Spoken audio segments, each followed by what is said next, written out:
আজ 10 বছর পর বিদেশ থেকে ফিরে এলাম। সবকিছু কেমন অন্যরকম লাগছে। এখানে একটা বটগাছ ছিল। এই বটগাছের নিচে আমরা বন্ধুরা মিলে কতই না মজা করেছি, কতই না আড্ডা দিয়েছি রাত পর্যন্ত। আরে বাহ, এখানে দেখছি একটা নতুন রেস্টুরেন্ট হয়েছে। ভালোই হলো, আমার খুব ক্ষুধাও পেয়েছিল। আরে, আমাদের কামাল না? বিদেশে গিয়ে তো আমাদের কথা ভুলেই গেছিল।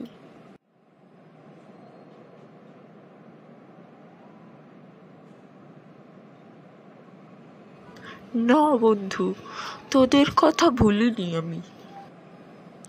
আমার খুব ক্ষুধা পেয়েছে, চল কিছু খেতে খেতে কথা বলি। অসাধারণ খাবার বন্ধু। বিদেশে গিয়ে আমি প্রতিদিন ভাত আর মাছ মিস করেছি। সমস্যা নেই, এখন থেকে তো প্রতিদিনই ভাত আর মাছ খাবি।